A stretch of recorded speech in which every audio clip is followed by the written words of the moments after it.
Welcome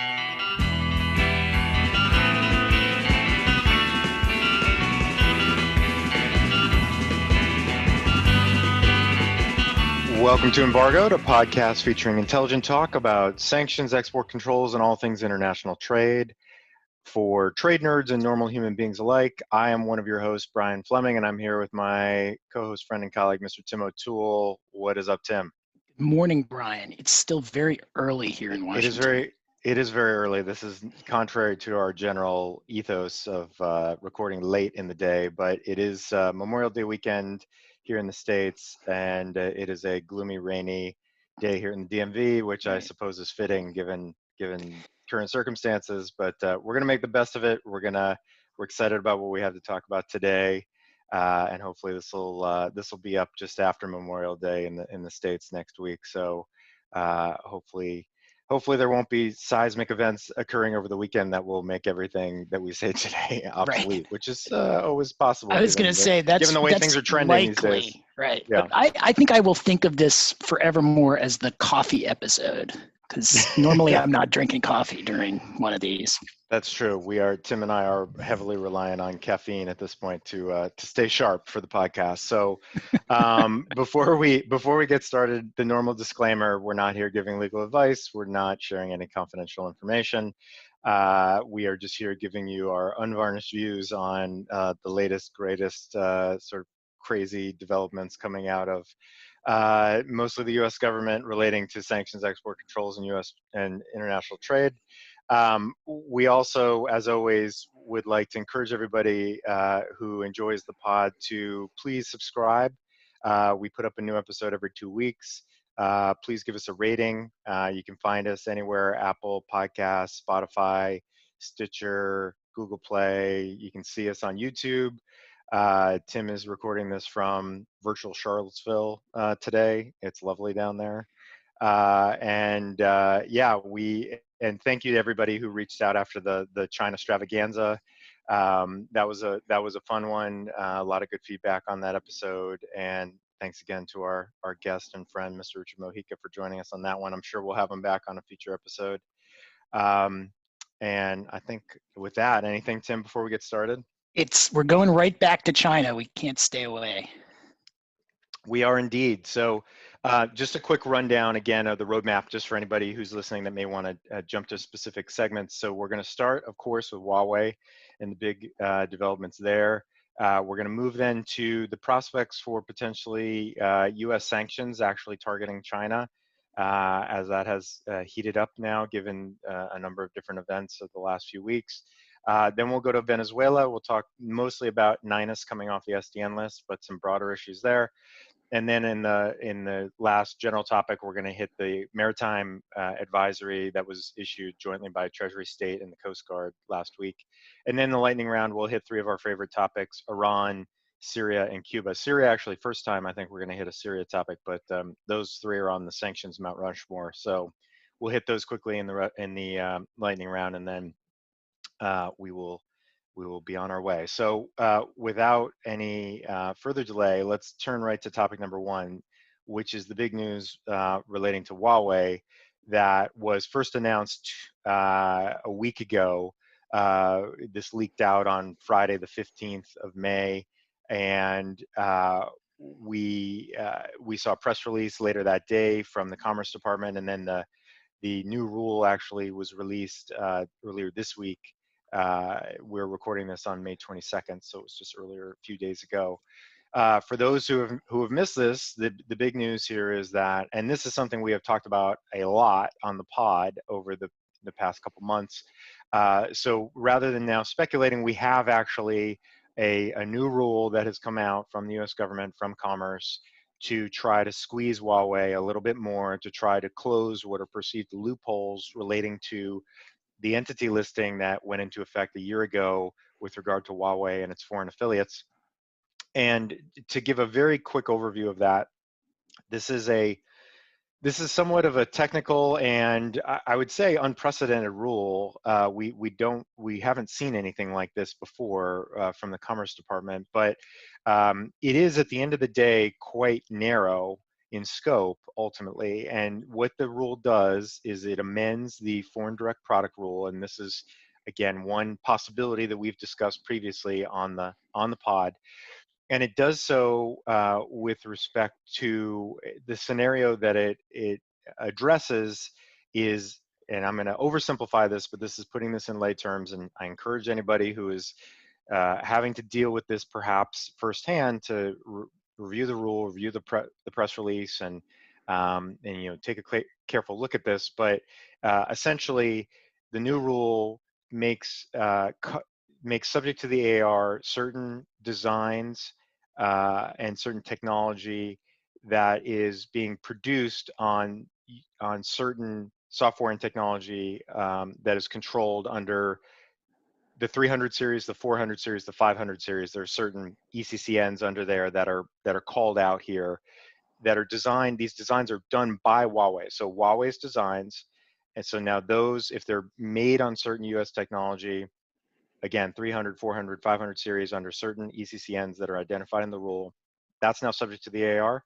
And then the other piece of this is the semiconductor fabrication process and the foundries that are doing that. And so if any of the foundries are producing Huawei designed chips on US tech, again, 300, 400, 500 series, and they know that those chips are then going to be destined for Huawei or any of its affiliates, then that also is subject to the AR. So at the end of the day, what this is really doing, what this rule is really doing, is it is a pretty precise sort of strike on this piece of the Huawei supply chain with respect to its ability to design chips on US technology and its ability to have chips produced for them that are done using US equipment, US technology, US software.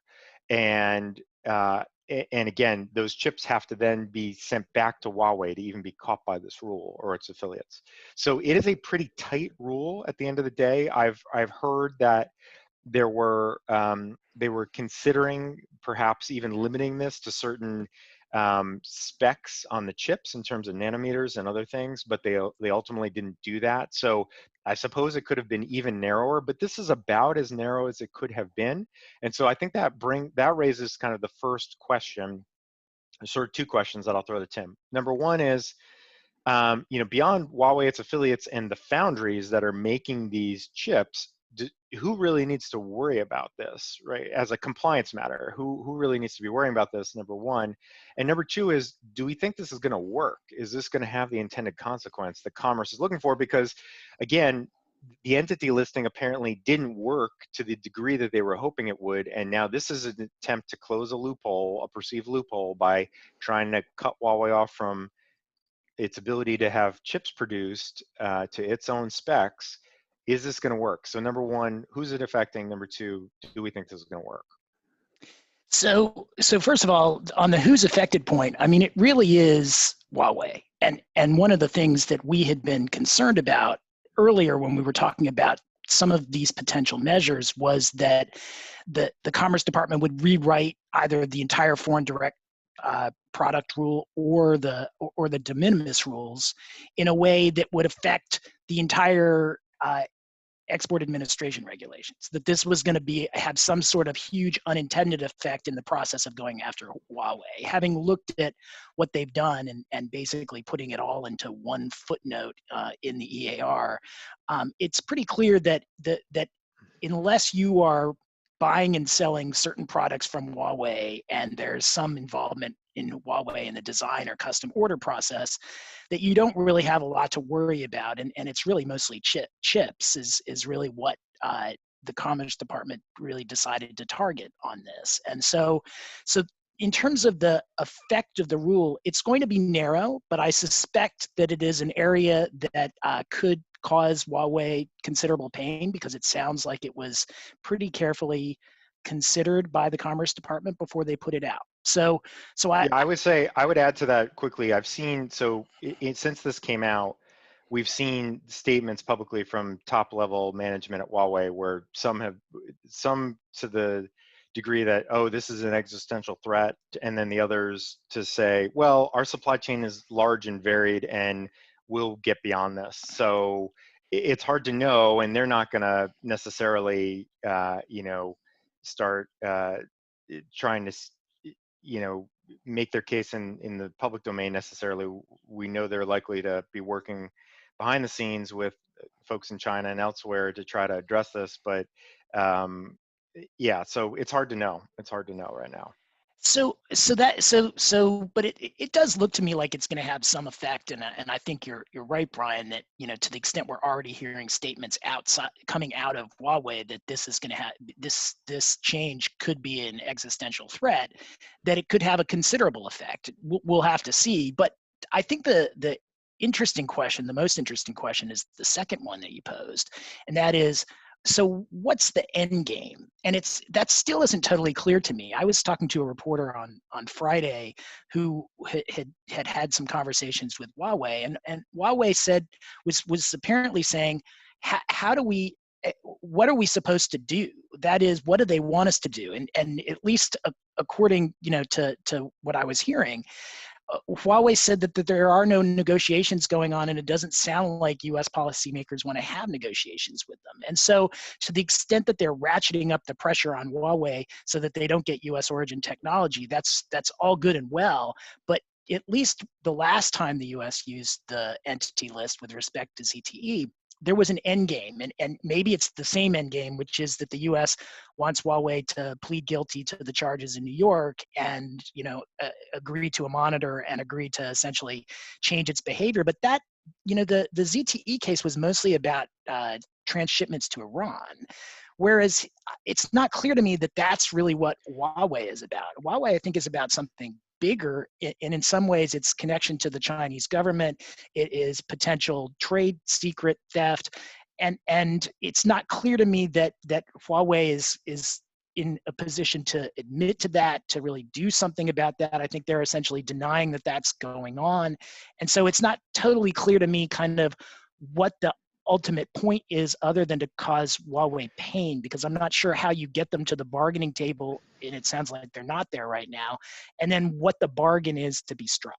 Yeah, I think that's exactly right. Is that this is just a purely punitive measure. This is not meant to bring them to the table or to bring them to heel. This is just to inflict pain.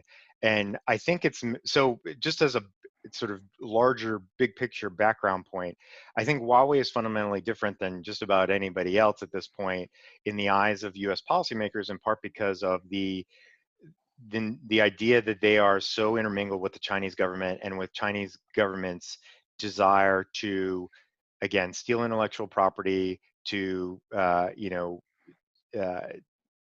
to undertake malicious cyber activity, to steal sensitive data from the U.S. and elsewhere, to all of the malign activities that the U.S. government pins on the Chinese government.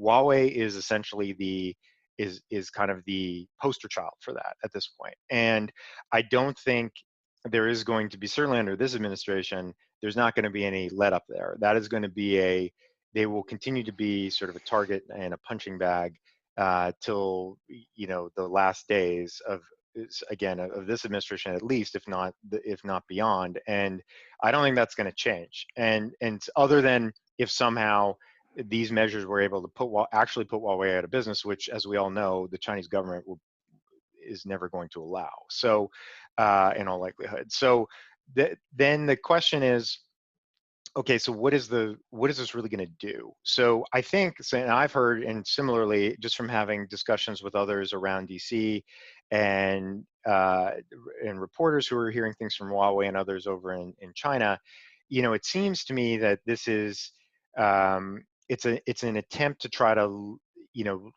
just make things that much harder for Huawei and to level the playing field a little bit. Because again, if the primary target here, yes, it's Huawei, but it's the foundries, it's the semiconductor, it's the ability to fabricate chips and design, produce, fabricate chips, right? So if it's that much harder now for these, and as for those who don't know, the idea here is, or the notion that this was needed is because even after the entity listing, Huawei could have its U.S. Technology, which was, that they had previously acquired, and they could design their chips, and they could send those chip designs to chip makers in Taiwan and China and other places, and they could have their chips made, without any interference by the U.S. government. There was nothing the U.S. government could do that was just outside of their jurisdiction. So this now brings all of that within their jurisdiction. And that is the number one thing that they're looking for here, is to be able to have some say and to just make this more difficult, to add extra steps, to have them have to reorient supply chain. Because I will say that I would imagine that the chip makers, the foundries, they are going to be concerned about the U.S. government, even the ones in China, because Absolutely. I mean, maybe they will thumb their nose at this and say, well, the Chinese government has my back, I don't care.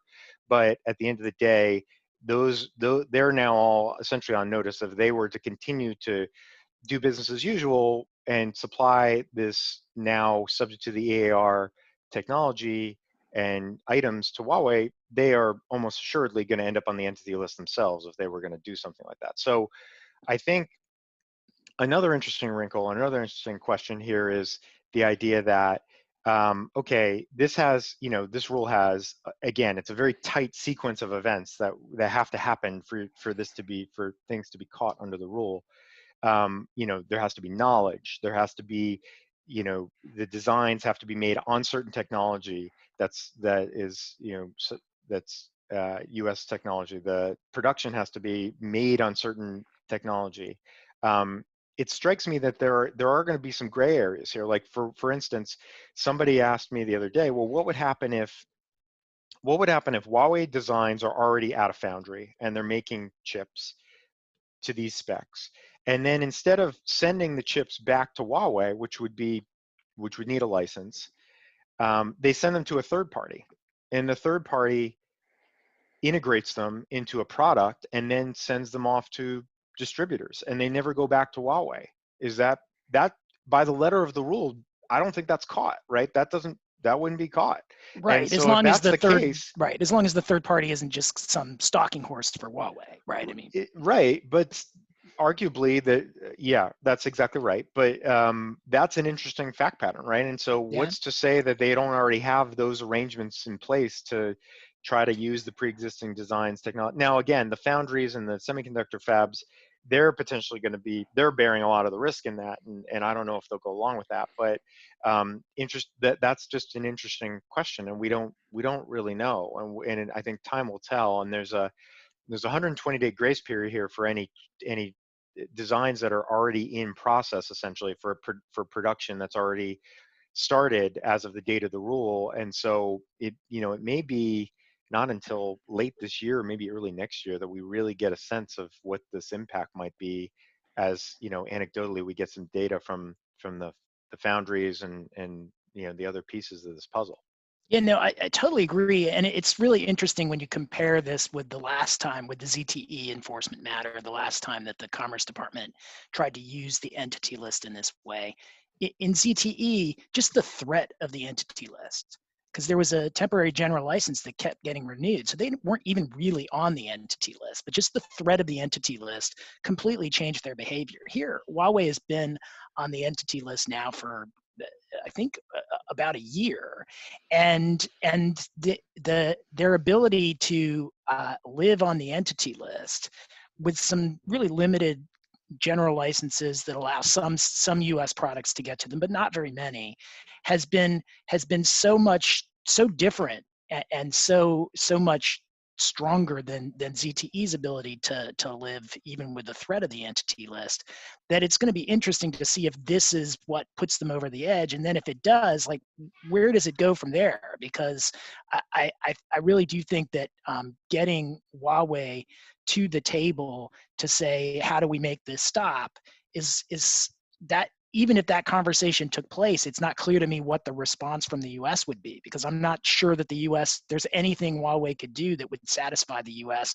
short of essentially just doing what ZTE did, which is pleading guilty to everything, putting a monitor in, and essentially letting the US inside Huawei to run the business. And I just don't see that happening. I can't ever see that happening. And so I think just to sort of start to wrap up here on this one, just a couple of thoughts. Just, I think, the difference in some ways is the nature of the perceived threat, right? So in ZT, we're talking about, transshipping US control technology to sanction countries.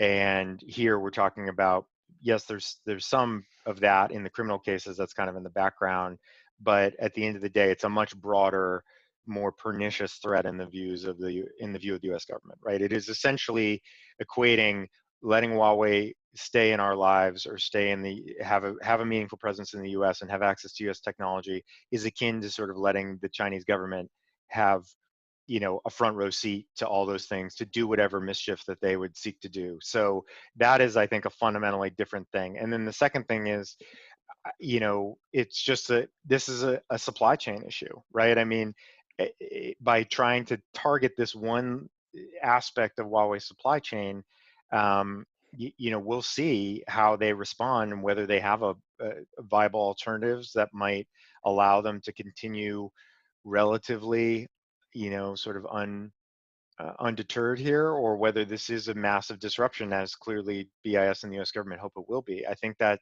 remains to be seen. And this is sort of coming back to what we talked about on our China episode last time, is that the question of sort of global supply chains and how these things are all interconnected. And you know, one of the main foundries that's in play here, they just announced just right before this that they were going to be opening a US facility in Arizona. That's TSMC. Now, I don't think it's going to be a large facility, but it's an interesting move that would be announced right before this. So, you know, these things are all, everything is kind of interrelated here, and it's not always coordinated seemingly in the most elegant way, but I think these things are all informing one another and speaking to one another on some level. So it'll be fascinating to see how it all plays out from here. Yeah, the timing of that announcement seems like it would be weird if it were a coincidence. So I doubt that it is. My putting my tinfoil hat on, I would, with no inside knowledge, my suspicion is that they were tipped off that this was going to be announced, and they wanted to get out in front of that with some news that would have some, you know, positive kind of optics associated with it, both in the eyes of the U.S. government and the investment community and elsewhere. That's my guess, but that's what it looked like to me too. Yeah, I will say Huawei has proven surprisingly nimble and adaptable throughout this in a way that I think the U.S. has surprised U.S. regulators. I think that's right. I think that not that they were assuming that the entity listing would make them sort of roll over and die, but I think that, again, if at the end of the day this is about inflicting pain, and if the consensus is at this point that not enough pain has been inflicted, so we got to try something else, then yeah, I think Huawei has been resilient. One last comment from me is on that score, I would not be surprised if this is not going to be the last we hear of this. So right. I don't think anybody should assume that this is the last measure we're going to see on this front. As we said at the outset, there were a number of things that were much broader that were on the table, that were being discussed. I would also add that the response to this measure from certain U.S. interests that are typically very vocal when these things happen, like, for example, when the military and user and use rules came out a few weeks ago, has been pretty muted. I think, you know, the semiconductor industry and other industries in the U.S. relatively muted from what I see. So I think they understand on some level they probably dodged a bullet on this one, and they don't want to, you know, upset the apple cart. They'll take this one and move on. And so yeah, it'll be fascinating to see if 6 months from now there's, you know, we're revisiting this, or if there's a perception that Huawei is just, you know, flagrantly trying to evade this in some fashion. Then I wouldn't be surprised if we're looking at, you know, version 3.0 of this in a few months. One question that I had, which seemed inconceivable to me, you know, you and I had talked about this quite a bit a year ago, is do they ever start thinking about the SDN list? I mean, that is certainly the nuclear bomb you can throw in there if you really think that the entity listings and changing the definitions of various U.S. origin products isn't working. I still don't see that happening just because of the potential fallout internationally, but it certainly is something that could happen. Yeah, that's a great point. And that's a great segue to item number Right. 2 that we're going to talk about, which is the I don't know that I want to say that it's gaining momentum, but certainly there's much more noise in the last 2 weeks relating to China and sanctions against China. So why don't I turn to Tim to jump into that? Yes. So one thing that definitely, is gaining momentum, and why I guess I should give a high level summary of what's going on here. So there are currently is no U.S. sanctions policy per se, certainly not an OFAC program, yeah. With respect to China. But there has been a lot of discussion in the media over the last 6 months or so with respect to beginning some OFAC sanctions programs that would be passed by Congress and essentially handed to the president to start imposing sanctions through Treasury and through OFAC against various Chinese actors involved in certain types of conduct. And so the three areas in which I've seen these sorts of sanctions programs talked about recently are first with respect to the Chinese government's treatment of the Uyghurs. So these are essentially human rights sanctions, and there was a bill that was passed in the House last December that would have allowed the president to impose sanctions for human rights violations. It also actually had some export control provisions that would have restricted U.S. exports of certain types of materials that were suspected of being potentially involved in these human rights abuses. So that's one set of sanctions. There's another set of sanctions that I've seen that involves the Chinese response to COVID and at least the perception of the U.S. administration that it wasn't sufficient or that it wasn't transparent. That set of sanctions is also, there are some bills out there that have focused on those. And then actually, as of this morning, there's another type of sanctions that is being talked about with respect to the PRC's attempt to impose a security law on Hong Kong.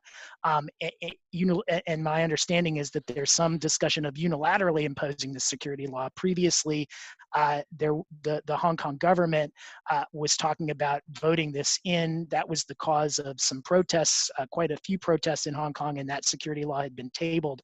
But in the last week, the PRC has talked about imposing that from mainland onto Hong Kong, and there's already some discussion in the Senate, as I understand it, about imposing sanctions with respect to that. And that bill that, I'm not sure there's any language on it yet, but the concept of that one in particular would be much broader than the other two, because I suspect that the Uyghurs bill, and I can talk a little bit more about that in a second, because that one actually is pretty close to becoming a law.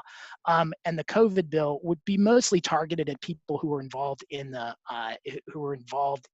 in the PRC or companies, but mostly people and government officials involved in those policies. Whereas my understanding of the potential Hong Kong sanctions is that it would target financial institutions in Hong Kong, and thus the effect of that would be much, much broader if it were to take place. The only thing that I would add to this is that the Uyghurs bill in particular, the sanctions for human rights abuses with respect to the Uyghurs, it passed the House in December. It had that export control provision that was a little bit controversial. Recently, the Senate actually, I think in the last week, passed its own version of this law, and it was passed by unanimous consent. So it had strong bipartisan support, strong enough to just get it on the floor without any opposition in the Senate. It passed and is now being sent back to the House, which has already passed it. I think the vote was 407-1 in last December. And so, if assuming that the differences have already been worked out, that actually could be on the president's desk relatively soon. I think the effect of that bill will be somewhat limited because it really does target pretty surgically some areas within China that OFAC could impose sanctions. And we can talk in a second. OFAC already has the ability to impose sanctions against various Chinese government or various Chinese individuals and companies, and has done so recently through other programs like the Iran program. But this would be just another tool, but it is one that I think will have limited effect. The other ones could be much broader.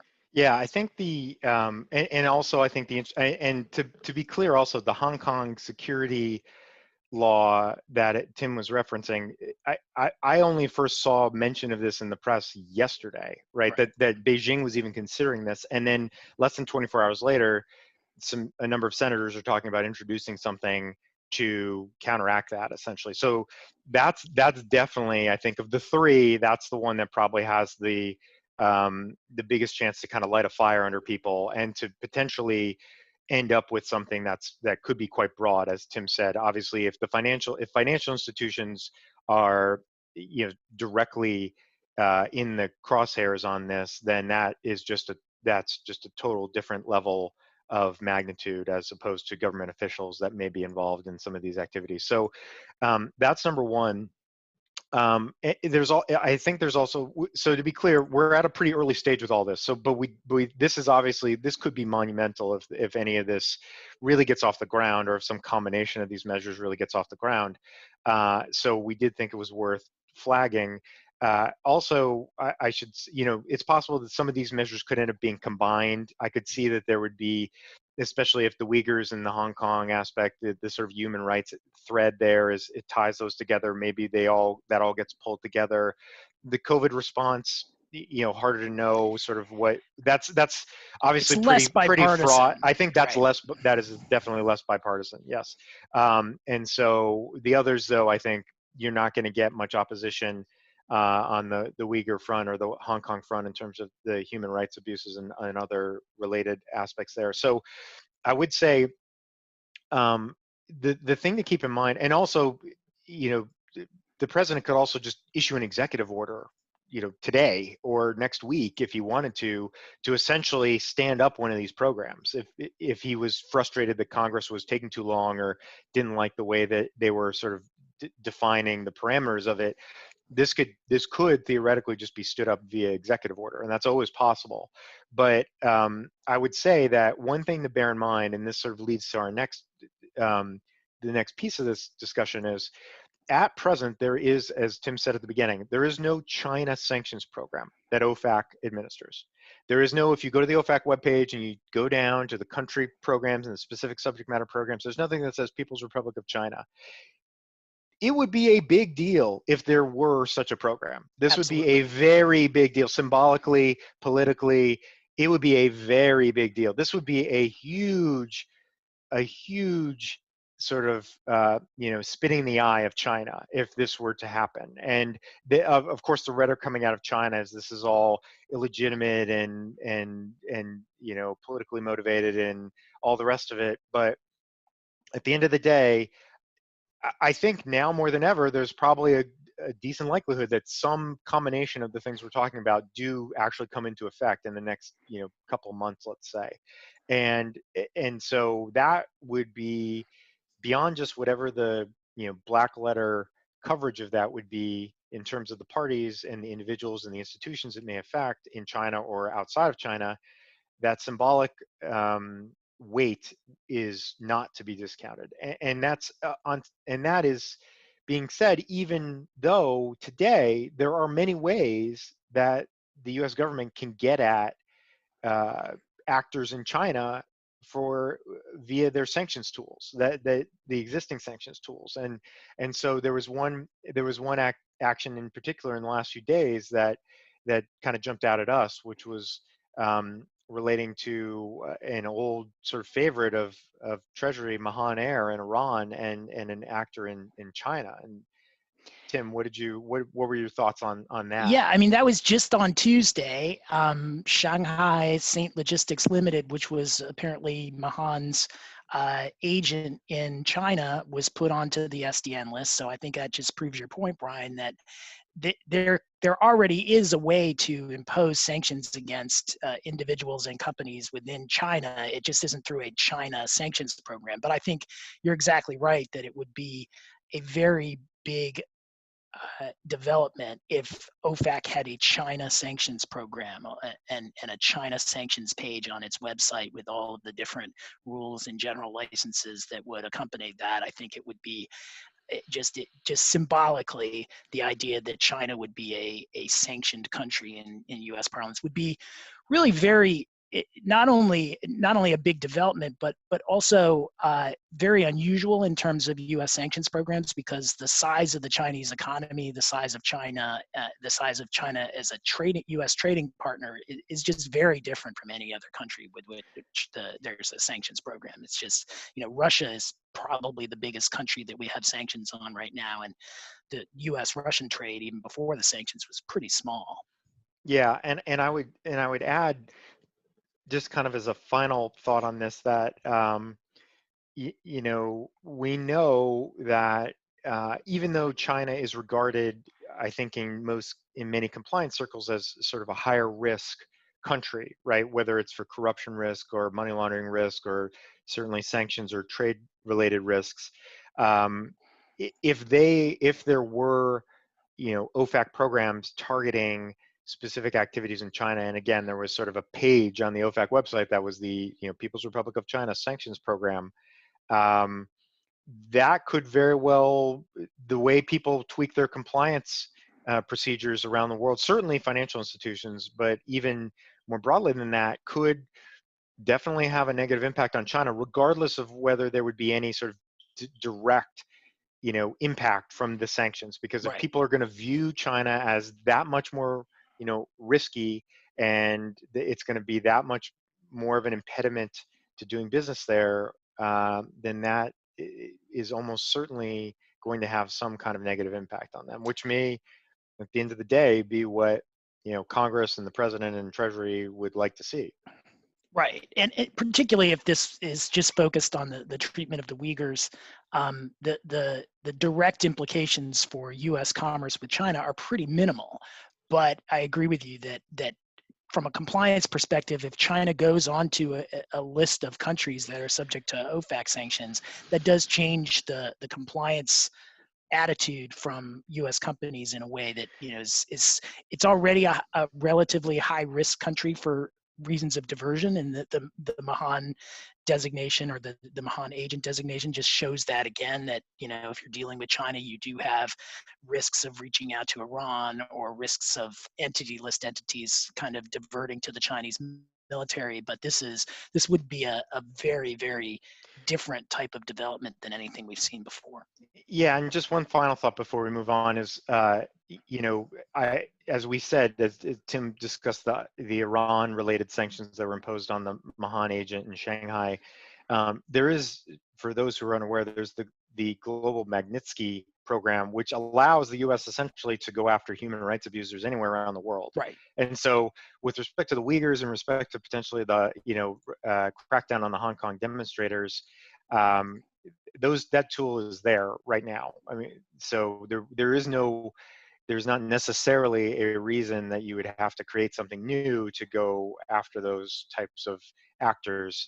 Again, though, there's I think much more at play here and much more at stake. So this will be really interesting, especially as more comes out about what's going to happen in Hong Kong after the latest round of proposals are being considered and presumably adopted in Beijing with respect to the security law, and how that plays out with another round of demonstrations perhaps, and what happens there. So this is one I'm certain we will be coming back to probably multiple times over in the next few months.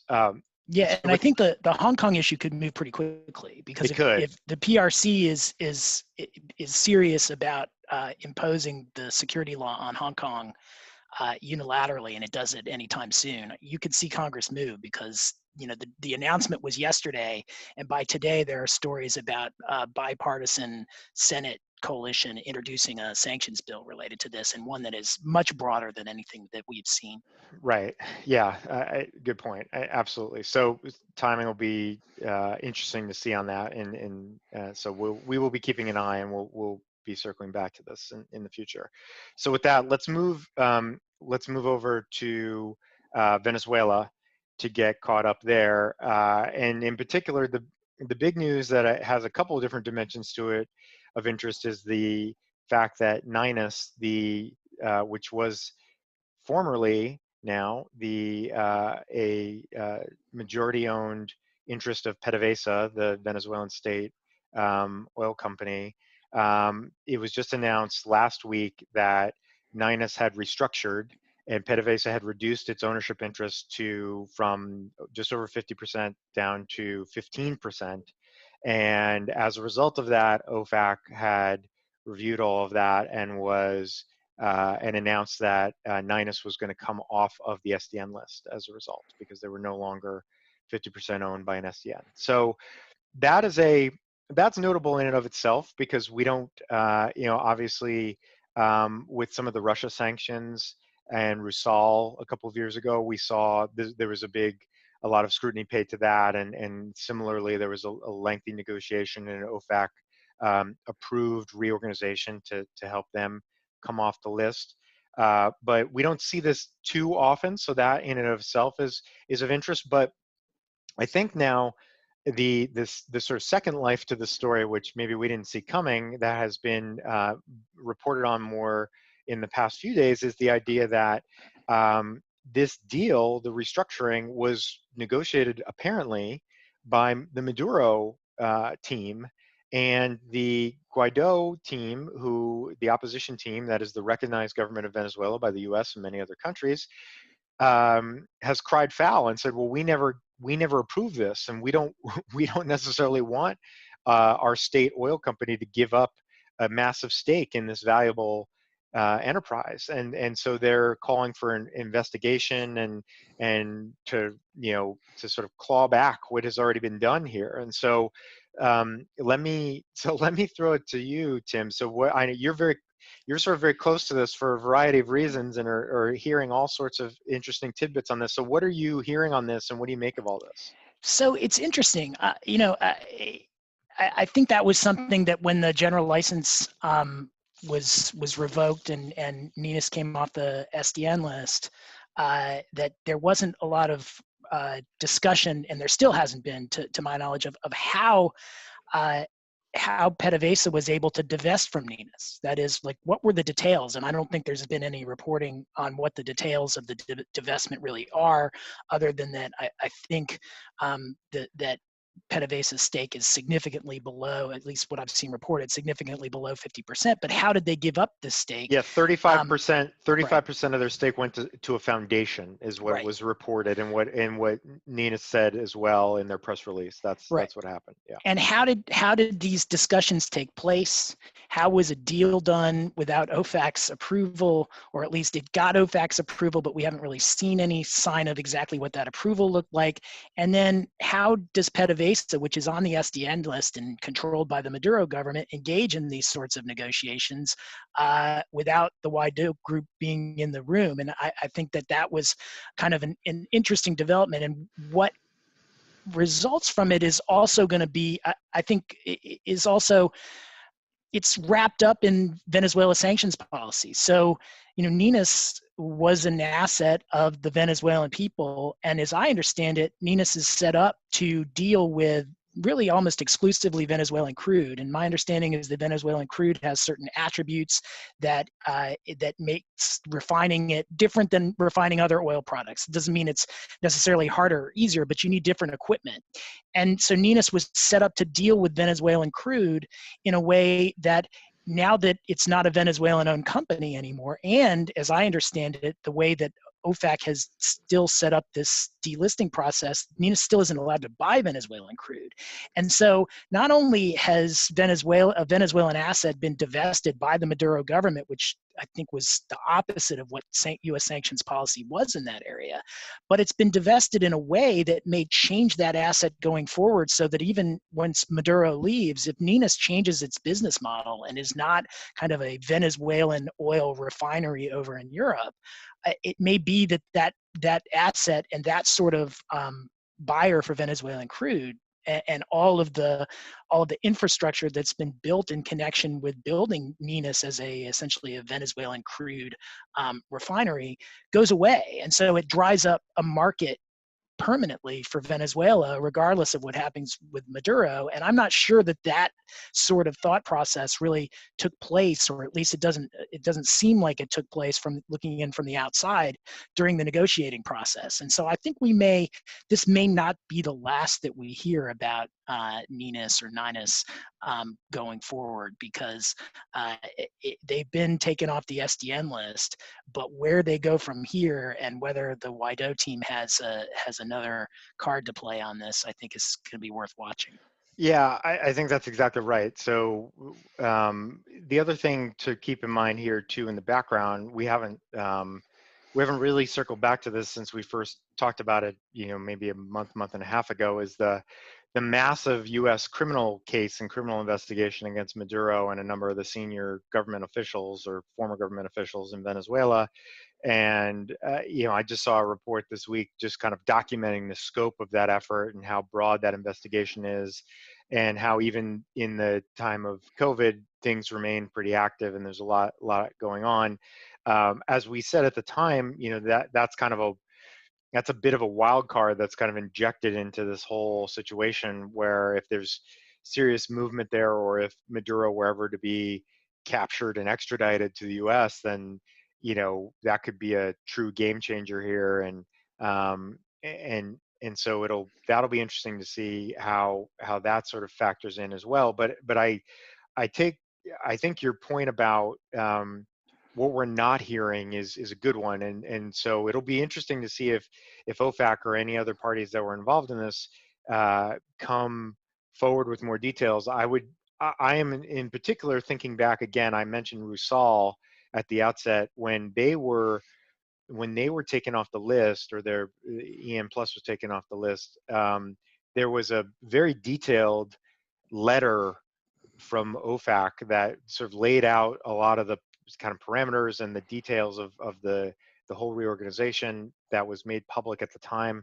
And we don't have anything like that. We have a press release from the company, we have some other statements, and then we have now apparently a lot of unhappy people in the Guaido camp that are, to Tim's point, likely thinking, well, this amounts to essentially a dissipation of a very valuable Venezuelan asset that we never, consented to. So how do those things get reconciled, and where does this go from here?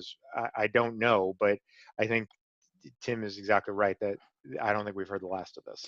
Well, and one of the things, just as you were talking, Brian, that I haven't seen is what did PDVSA get in return? Like, the whole point of U.S. sanctions policy is to deprive Maduro of operating capital. And, the report suggests that PDVSA sold a 35% stake in a huge oil refining company over in Europe. What did OFAC allow them to get in return for that? Yeah, presumably they didn't get a tanker full of gold bars sent back to Caracas, but I don't know. We don't know. Petros, right? Yeah, I have no idea. So, that's a very good point. Very good point. We don't have any of those details. Is the money sitting in a blocked account somewhere? We don't know. But presumably those details were all sort of dealt with and blessed by OFAC, but we don't have them at this point. So I think for now we'll leave it there, and we'll circle back on that, I'm sure, in the future. And speaking of tankers full of gold bars, let's turn to our final big topic, which is the Maritime advisory that was just issued last week. Yes, so on May 14th, OFAC put out a sanctions advisory for the maritime industry, energy and metal sectors, and related communities. And the title of this was Guidance to Address Illicit Shipping and Sanctions Evasions Practices. Now, we've seen similar announcements and similar advisories from OFAC over the course of the last 2 years. They've generally been country related, and so there was one for North Korea, there was one for Syria, there was one for Iran. In some ways, this just consolidates the guidance, because it starts with something that I found very interesting. I'm sure I knew kind of this fact, but I'd never really thought about it this concretely. It starts by pointing out that approximately 90% of global trade involves maritime transportation. So if you are engaged in global trade, shipping, 9 out of 10 times, shipping is the way that the items, with the way that the goods move. And so shipping has been instrumental not because it's instrumental in trade, it's also instrumental in sanctions evasion. And so OFAC has been kind of pounding the drum on the shipping industry being a high-risk industry for sanctions issues. It has sent out all of these individual country-specific advisories over the course of the last 2 years. In this one, it kind of collects all of these advisories. It really puts it all in one place, but then starts talking about in detail what sort of evasive shipping practices that they've seen. And they give a list. One of the biggest ones is disabling the automatic identification system, the AIS on ships, which essentially is a GPS on a ship that tells you where it is at all time and also sends out all sorts of other information about where the ship is headed. And so when you're engaged in sanctions evasion using a ship, one of the primary ways of making sure that no one knows what you're up to is that there is disabling or manipulating the AIS, which is often prohibited by contract. But OFAC puts this out as kind of a primary indicator that there are sanctions evasion activity going on.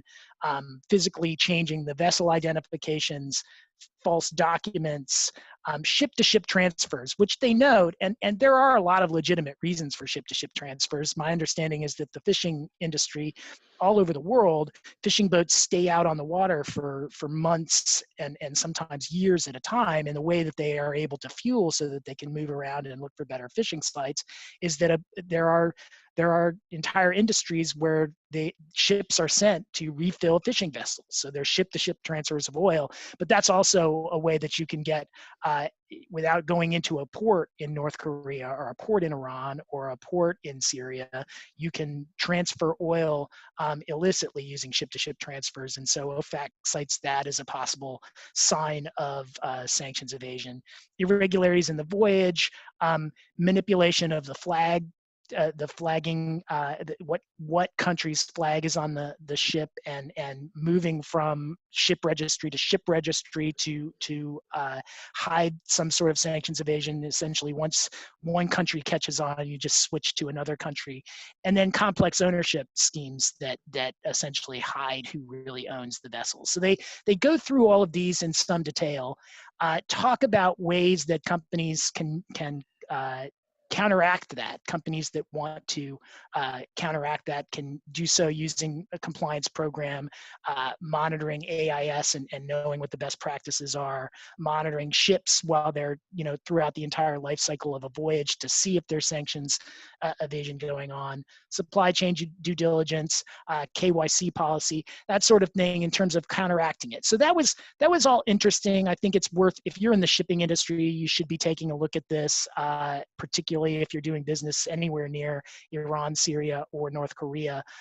But I think that to me, the biggest takeaway is that there's an appendix attached to this. Annex A is what they call it. And it provides specific guidance to certain industries. So it goes through maritime insurance companies, flag registry companies, port control authorities, shipping industry associations, commodity trading, supplier and brokering companies, financial institutions, ship owners, ship classification societies, and vessel captains and crewing companies. And so they go through each group and give pointers as to how they can avoid sanctions evasion. I think this is kind of a list, if you were trying to put together a list of the industries that are likely to be targeted in the future by OFAC, that are going to be kind of on the firing line for sanctions evasion in the next 3 or 4 years. I think this would be a pretty good list. And so if you're in any of those industries, you want to take a careful look at this. You also probably want to think about really redoing your compliance program and gearing up, because I think this is a warning shot that the US regulators are coming after your industry for sanctions evasion going forward. And so if you're not ready for that, you're going to have to be sometime soon. Yeah, I think so. By the way, a sure sign that you and I spend way too much time talking to one another is that the Annex A point, I think, is by far the most significant. I think we're 100% in agreement on that. I think that listing and that the way that those factors and those considerations are laid out on a sort of industry by industry or sort of basis, to Tim's point, I think that's a sort of compliance roadmap for each of those areas. And I think we would have to expect at this point that OFAC will really expect nothing less if you're in those areas, and if you're failing to do some or all of those things, then that is certainly going to be held against you if there's even if there are inadvertent violations that are you're tied to in the future. So as Tim said, would encourage everybody to look at that if you're in any of those industries. And in fact, the whole, just to a couple of quick points on this. I think Tim covered most of it, but as he said, this is not sort of anything terribly new. It's sort of repackaged in an interesting way because, Iran, Syria, North Korea are the three countries that are the focus, but they have been in the past. And so this just kind of, it aggregates everything, and it takes everything, and again, as Tim said, slices it on kind of a function by function, industry by industry basis in terms of all the various touch points in the shipping, in the maritime industry, and the shipping industry globally. And so that I think is interesting. And in fact, one of the pointers I think it was in the Ship Industry Association page in the annex, they say you should forward this advisory to your members. So it's pretty clear that this was put together as a compliance roadmap, and that people are expected to be familiar with if you're in this industry. And again, this industry is wide and diverse and varied, and so it's not just ship owners and operators, it's ports, it's flag registries, it's insurers, it's financial institutions, and everything in between. So I think various aspects of this ecosystem have varying levels of compliance and familiarity with sanctions on the insurance and financial on the one end, largely probably a little more sophisticated because they have to deal with these issues in other aspects of their business, perhaps in other parts of the ecosystem not as much. So yeah, this is an awareness building exercise, it's a compliance roadmap, and it is a shot across the bow, no pun intended, that everybody should be aware of the risks and should be adopting a risk-based approach consistent with the OFAC framework and consistent with the circumstances of the business that you're doing. As Tim said, if they say very clearly, if you're operating in or near any of these areas, in or near Syria or Iran or North Korea, you should have enhanced due diligence procedures. And if you don't, that's going to be, I'm sure that the reading between the lines, that could very well be held against you if you end up being engaged in violations, even if inadvertently. So I think those are really the big things. It is a useful document. It is a useful collection of information for any compliance professionals out there that have anything to do with any of these industries. Would certainly encourage you to take a close look at this if you haven't already, and work some of these items into your training protocols and into your own compliance procedures, because it's all laid out there for you pretty clearly. And if nothing else, being able to acknowledge and say that you have taken OFAC's advisory and guidance into account could be useful down the road. I should also add that this was a joint advisory technically with State Department and the Coast Guard as well. So it does sweep more broadly than just OFAC, but at the end of the day, it's all about OFAC in our view. So it's all about OFAC using its quarantine time to put together helpful consolidation of materials that we've already exactly seen this feels like the pet project of one or more OFACers who were finally able to get to it in the last 2 months. So congratulations to you for getting this off your plate. I know that's a good feeling.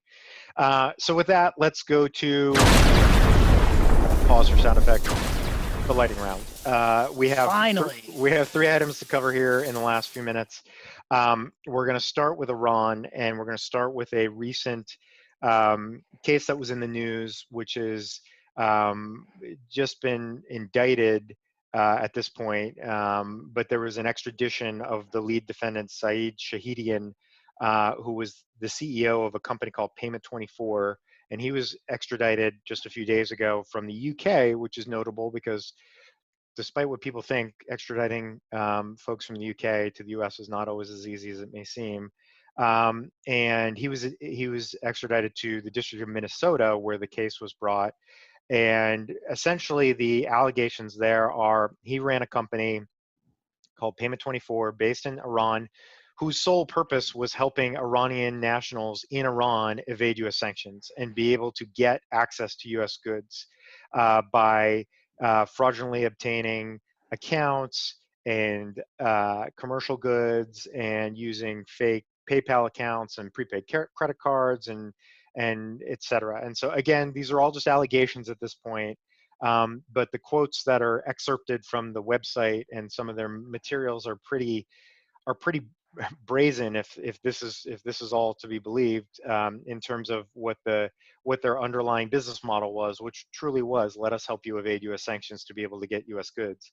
And so I don't have a ton to say on this other than, this is kind of this will be an interesting one to watch play out and to see if there's if my guess, given the type of allegations that we have here, is that we're going to see this resolved via plea, and that'll happen at some point, in the next 6 to 12 months.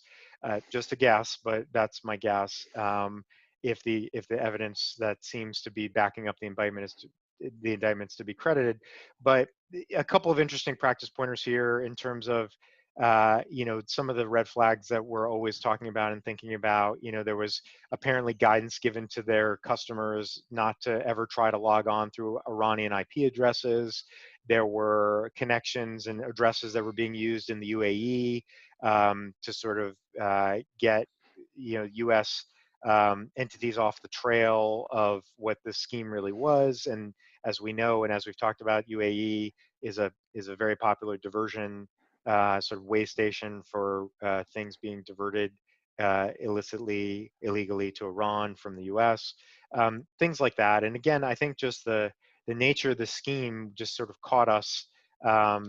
We don't see too many quite like this at this point. So that's really I think at this point all I have to add on that, and then I'll turn to Tim for any quick thoughts. Yeah, 2 quick points. I think this will be lightning. The first is a systematic evasion financial services tool is something we haven't seen, like at least not this brazen, for lack of a better term. And again, we're relying on the allegations, but assuming that's true, it seems pretty open for a financial services sanctions evasion tool.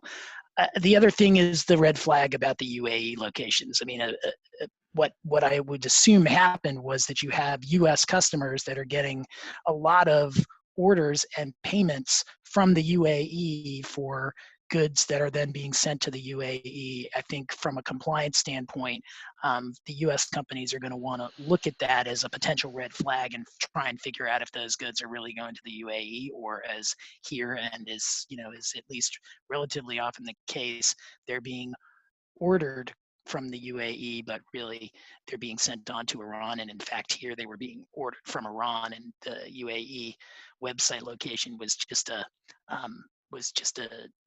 something that was set up to try and disguise where the orders were really coming from. I will say, if you were creating a sanctions evasion tool, you might want to think about whether or not you had a website address in somewhere other than the UAE if you're going to do this well. But apparently, to be clear, Tim is not offering advice on how to evade sanctions. Right, that is not what is happening here. But disclaimer. You would think that you would not use an obvious red flag location as the location that you would then be sending the payment orders from. But yeah, and presumably, good point. And presumably, we don't have the details on this, but presumably the way this all came about, and the reason that this case was brought in Minnesota, is that there was I would assume, a U.S. company in the district that brought this to the attention of the FBI. This was an FBI investigated case because they probably noticed this suspicious pattern of activity. Yep. And then the thread got pulled and it went from there. So kudos to whoever it was that did catch this and brought this forward.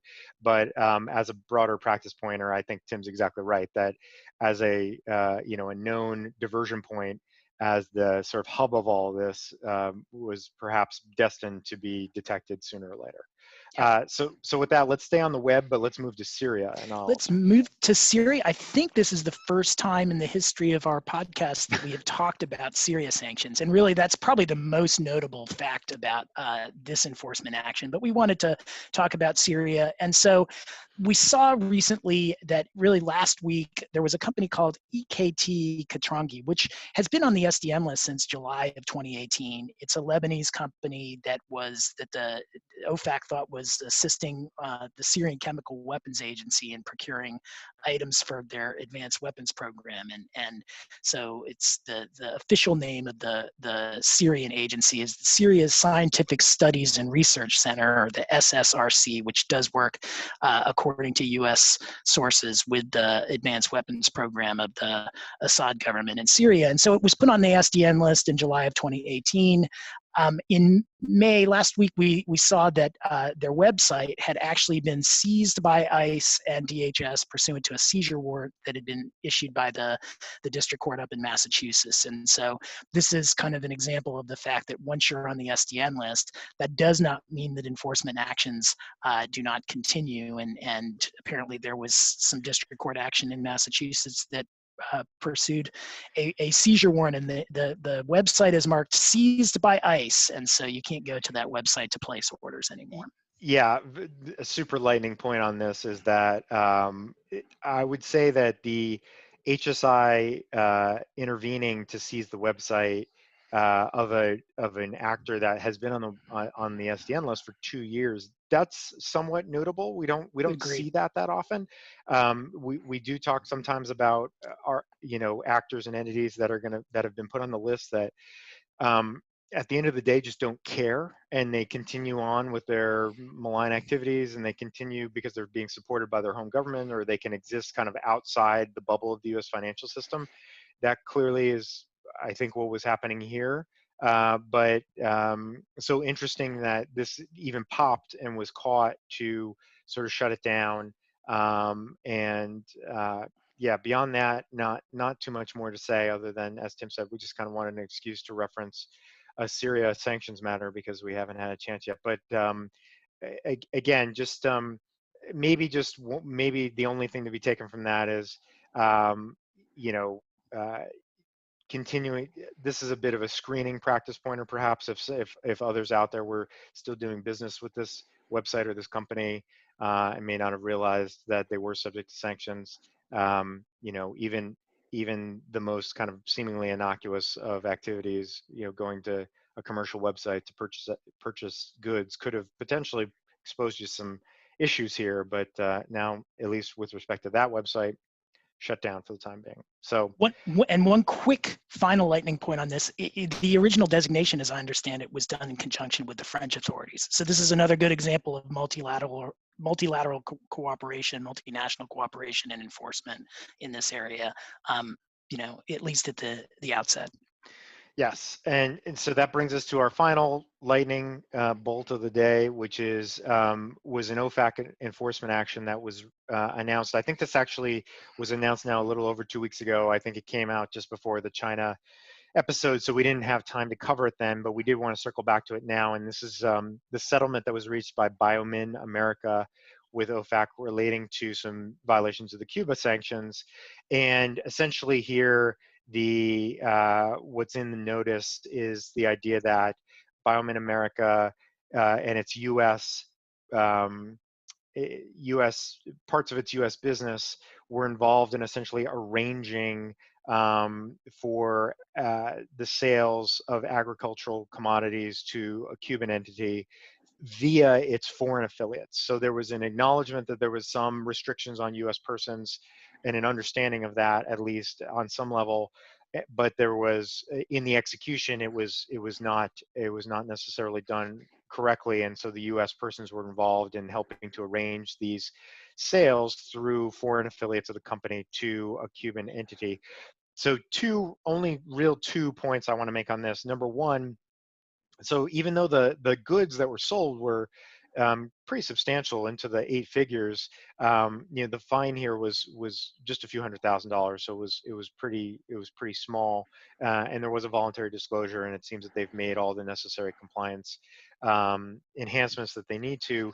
But the two points that I want to make are, number one, in the notice, it was pointed out that this likely could have been authorized under the general license, or at the very least, even if there was a request to get a specific license on this, it may very well have been authorized, even if the activity technically fell outside the parameters of the specific GL relating to exports of agricultural commodities to Cuba. So that's number one, and I think that's in part the reason that the penalty here is quite light.